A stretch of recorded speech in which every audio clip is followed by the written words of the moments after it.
ये हमारी भारतीय संस्कृति में एक स्नान के लिए और हमारी जितनी भारतीय संस्कृति और भारत में नदियां हैं उनकी पवित्रता को देखते हुए नियम बनाए गए हैं। और इसी के देखते हुए आज हमारे बीच जो बैठे हैं कर्नल मनमोहन सिंह, ये हमारे लिए कुंभ का मेले की तरह है।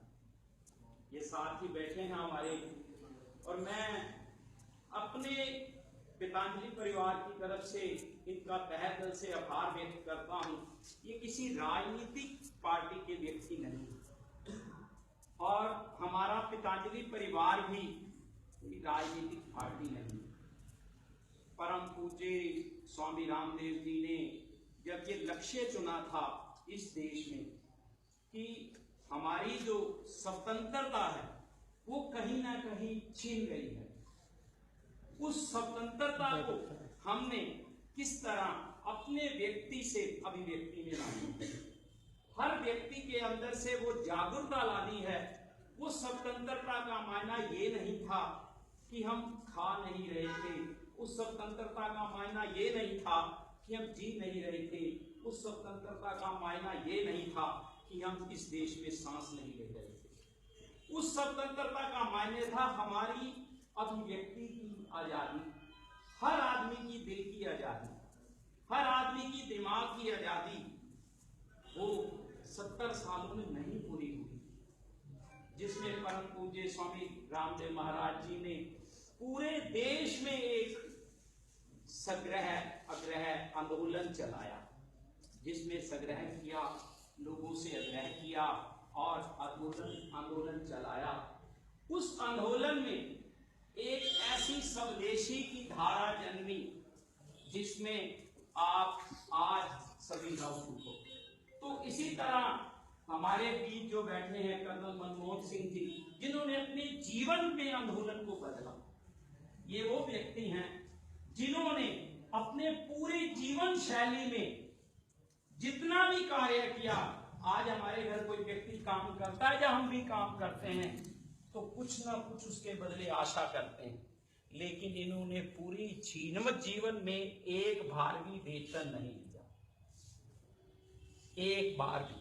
और आज तक वो कार्य कर रहे हैं जो इनकी एज के व्यक्ति। मैं जब बाहर कहीं फॉरेन में जाता हूं तो जब भी एयरपोर्ट से उतरता था तो मुझे एक दिल से ये हताश होती थी कि जो मेरे साथ व्यक्ति पढ़ता था वो गोलगप्पे की रेडी लगा रहा है।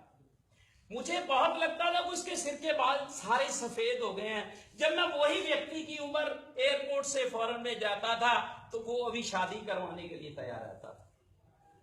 तो वो अभी व्यक्ति की आजादी नहीं थी, हमारी खाने पीने की आजादी नहीं थी।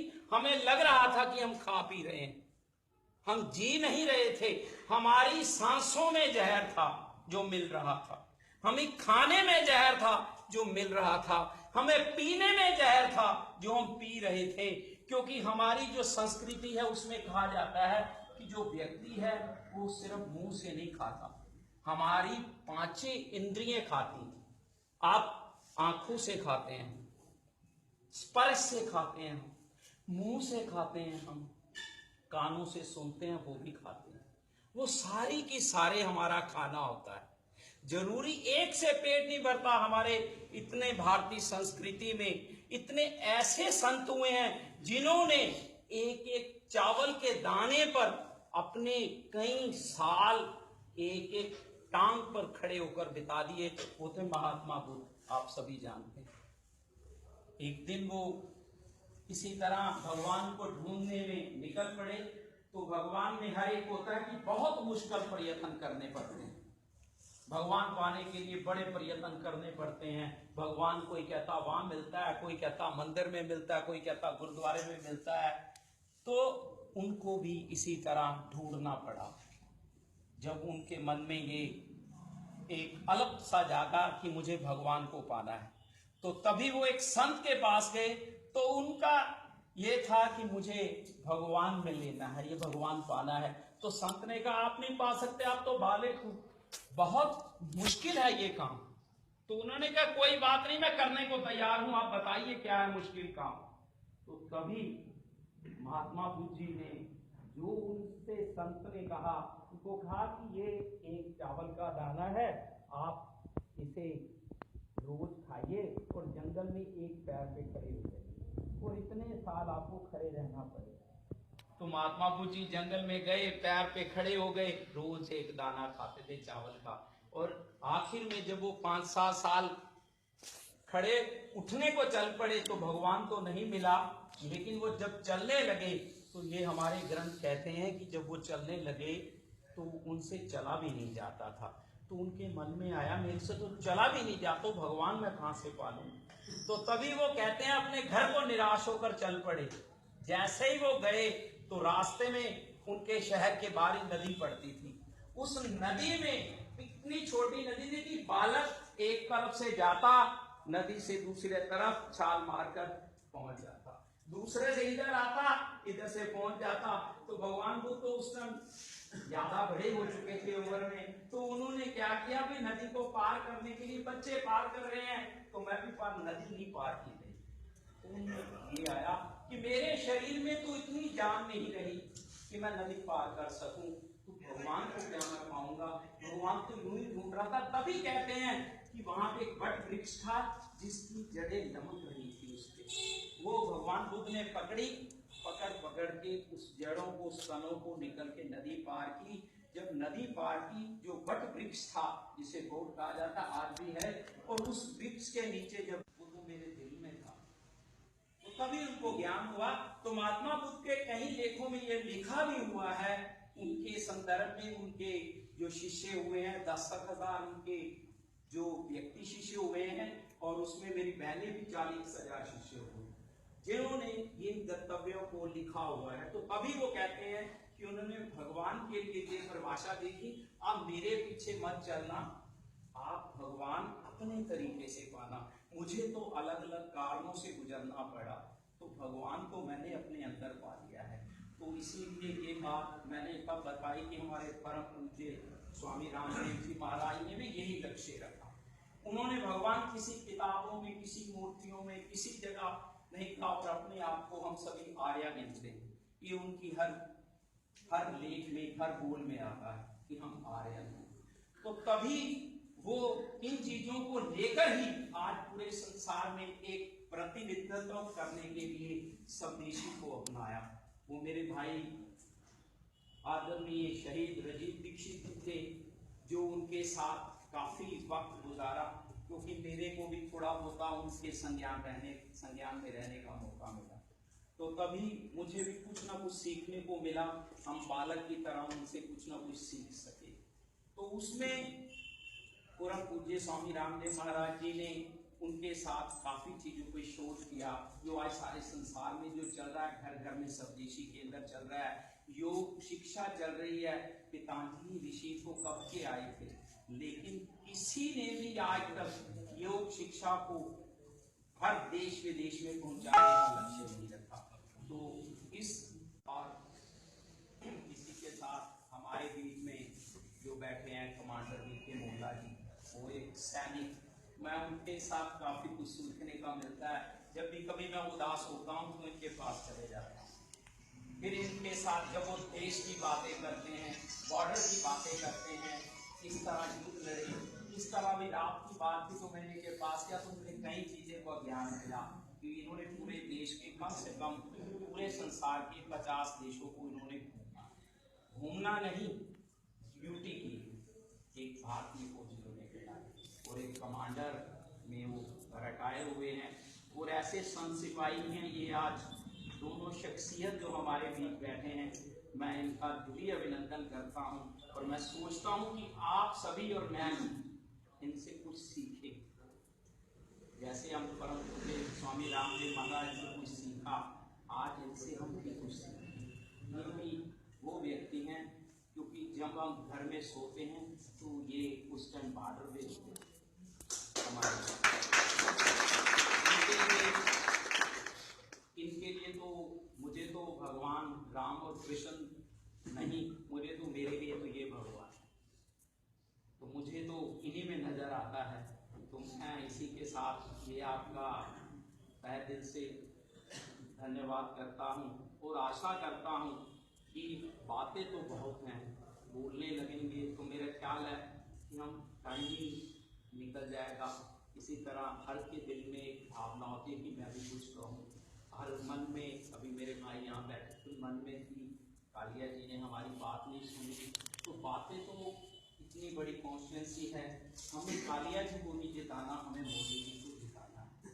कालिया जी तो एक उनका औचित्य संवाद रहे।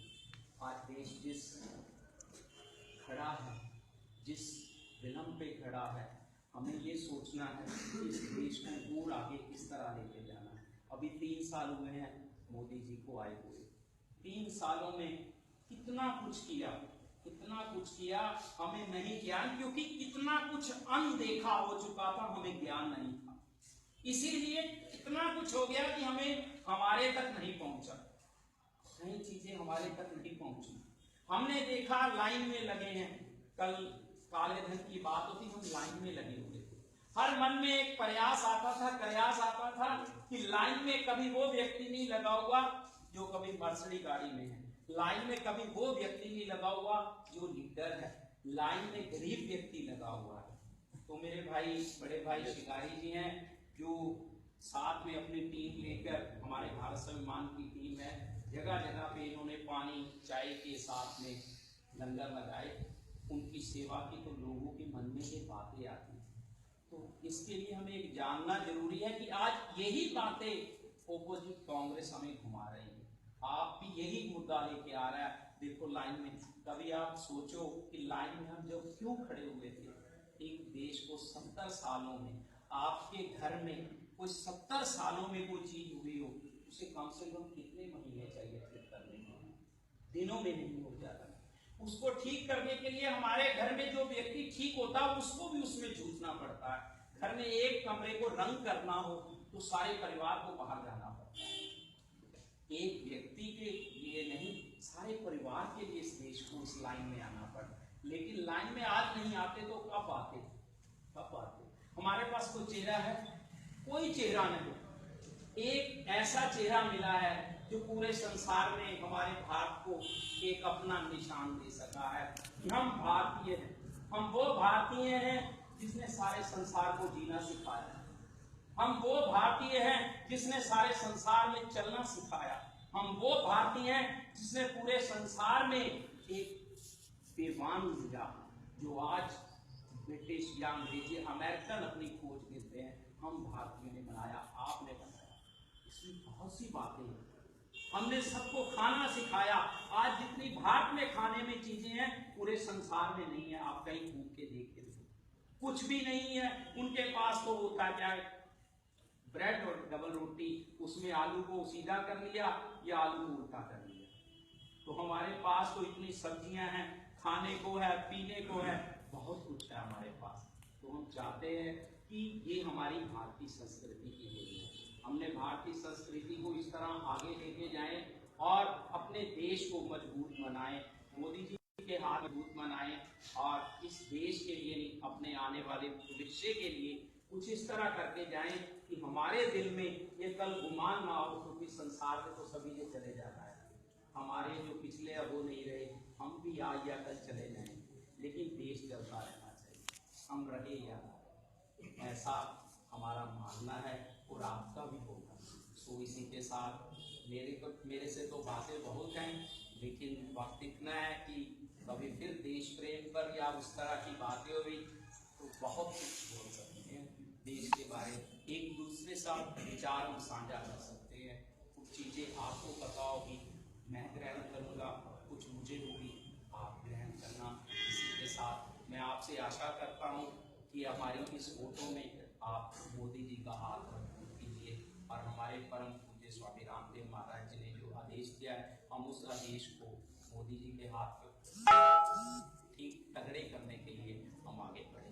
सो इसी के साथ एक बार मैं कहता हूँ वंदे, आप बोलना, वंदे वंदे मातरम। आवाज अभी कम है, हमने मोदी जी तक पहुंचानी है। हमारे परम पूज्य महाराज जी एक धोती लेकर पूरे संसार में उन्होंने राज्यसभा किया, तो आप लोग इतने कपड़े डाल के हम बैठे हुए, तो अपनी आवाज वहां तक पहुंचाए, वंदे